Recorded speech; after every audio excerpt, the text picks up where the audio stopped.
नमस्कार बच्चों, जैसे कि हम अपना शब्द परिचय तीसरा पाठ पढ़ रहे थे, उससे जो हमारा शेष बच गया था हमने उसको आधा पढ़ लिया था, आधा हमारा शेष बच गया था। आज हम उसको पढ़ेंगे। तो आज हम अपना यहाँ से पढ़ना शुरू करेंगे। तो सबसे पहले हम संस्कृत को पढ़ते हैं। तो उन्होंने कहा ते के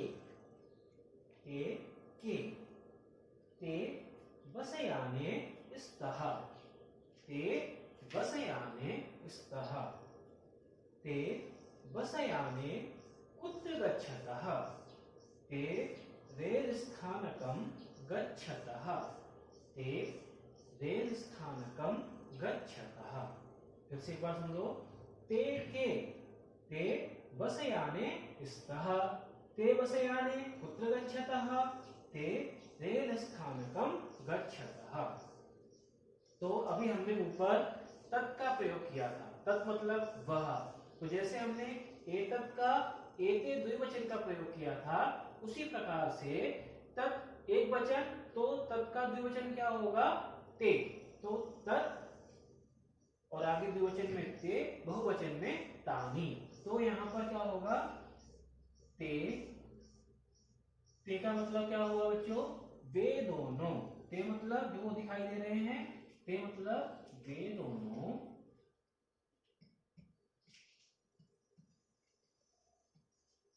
के मतलब क्या है?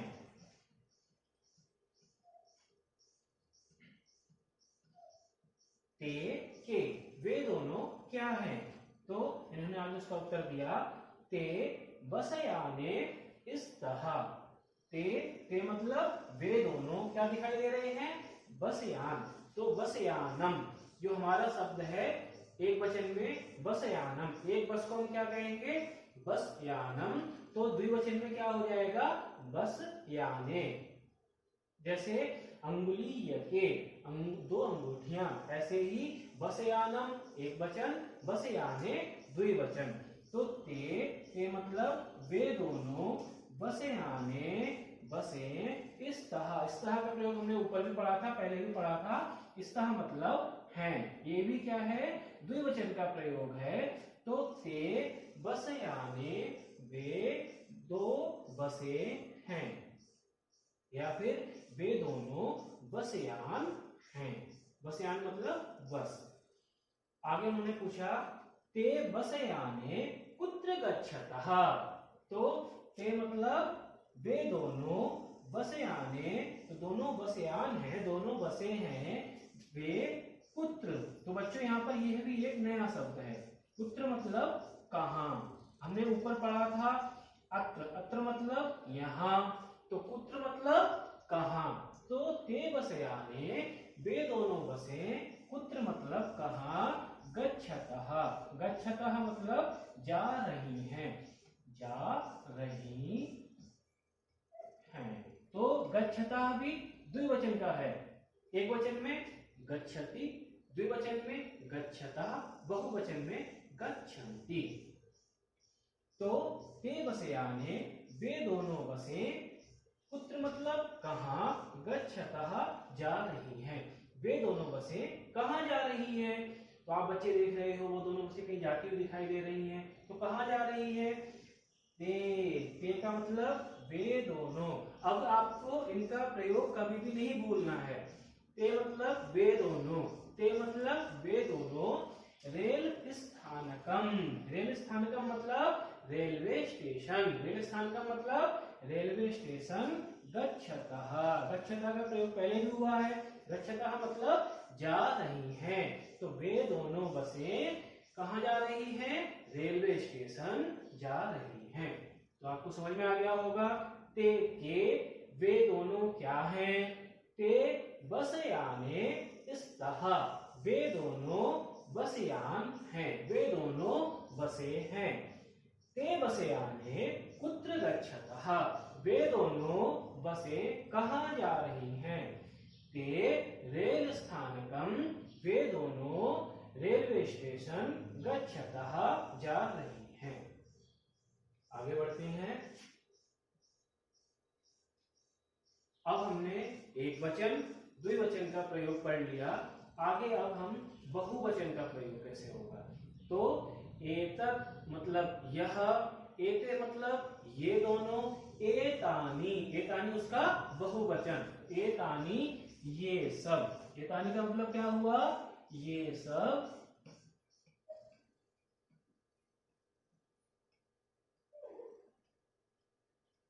ये सब। फिर उसमें किम, किम एक वचन, के द्विवचन, कानी, कानी मतलब क्या है, बहुवचन का प्रयोग है। तो ये सब कानी, कानी मतलब क्या है।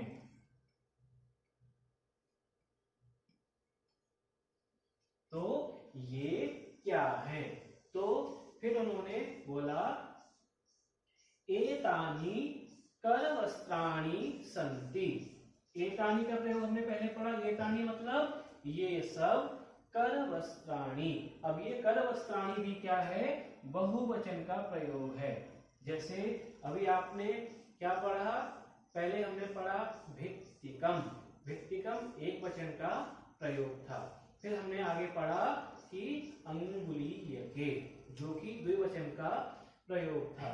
और अब हम उसको बहुवचन का प्रयोग करेंगे, करवस्त्राणि। तो हम पहले अगर हम इसको ऐसे करें, अगर हम करवस्त्र का ही रूप देखें एक वचन द्विवचन बहुवचन में, तो करवस्त्रम, करवस्त्रे, करवस्त्राणि, एक वचन द्विवचन बहुवचन। तो करवस्त्र मतलब एक रूमाल, करवस्त्रे मतलब दो रूमाल, और करवस्त्राणि मतलब तीन या फिर तीन से अधिक रूमाल। तो एतानी यह सब, करवस्त्राणि, करवस्त्राणि का मतलब रूमाल,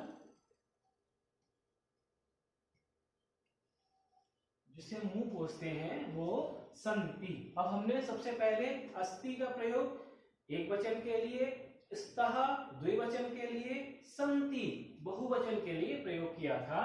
तो संति अब बहुवचन का प्रयोग कर रहे हैं यहाँ पर। संति मतलब हैं, स्तः मतलब वो हैं, दो के लिए प्रयोग हुआ था, संति मतलब हैं। तो एतानी ये सब, करवस्त्राणि रूमाल, संति हैं, ये सब रूमाल हैं।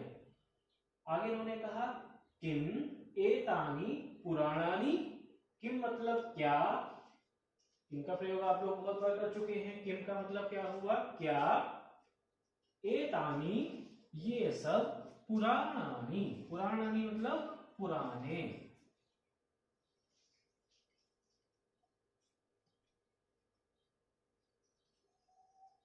तो किम क्या, एतानी ये सब, पुराणानि पुराने हैं।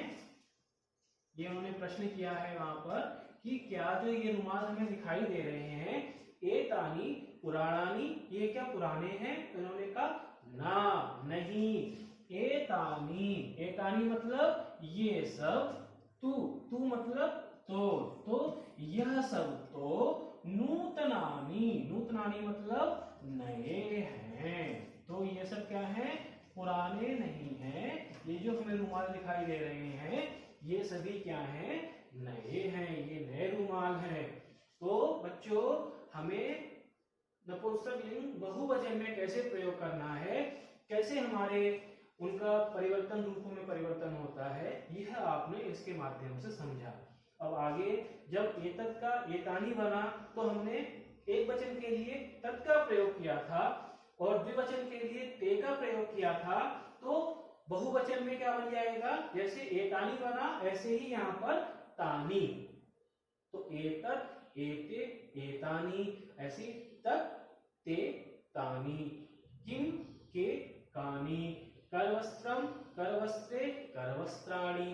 तो इस प्रकार से एक वचन द्विवचन बहुवचन में नपुंसक लिंग के जो शब्द होते हैं उनका प्रयोग होता है। तो इन्होंने कहा तानी कानी, तानी मतलब एतानी मतलब यह सब, तो तानी मतलब वे सब।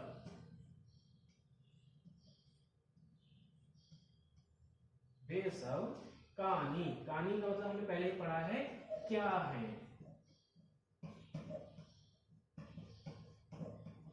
तो वे सब क्या हैं, तो उन्होंने कहा तानी कदली फलानि सन्ति। तानि वे कदली फलानि। कदली फलानि कहते हैं केले का फल। तो वे केले के फल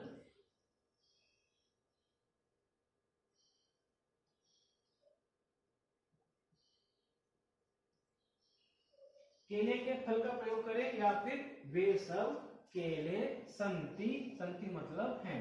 तो वे सब केले के फल हैं।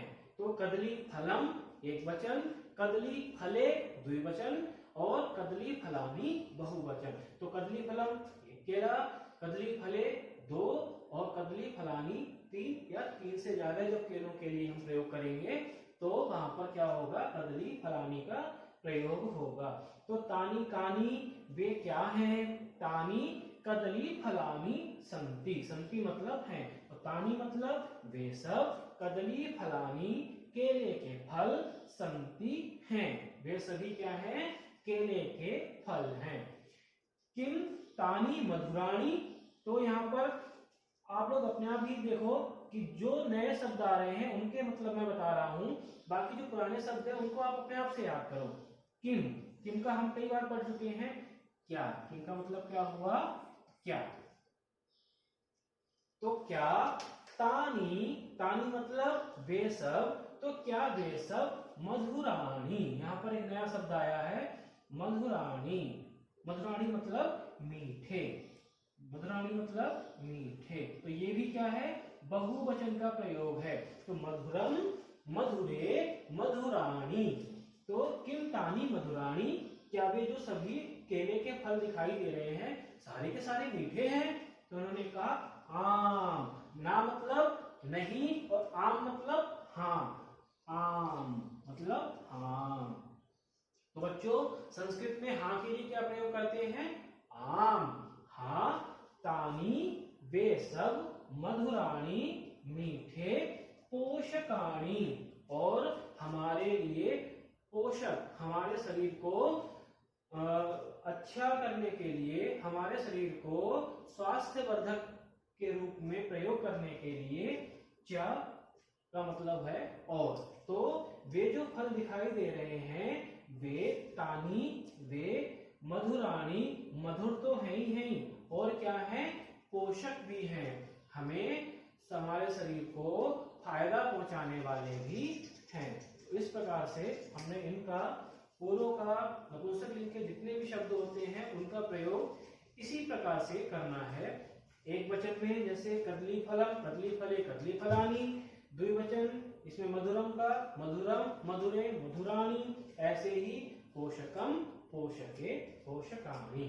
तो इस प्रकार से आपको नपुंसक लिंग के तीनों वचनों में कैसे प्रयोग किया जाता है यह समझ में आ गया होगा। अब अगली कक्षा में हम इस पाठ के प्रश्नोत्तर करेंगे। धन्यवाद।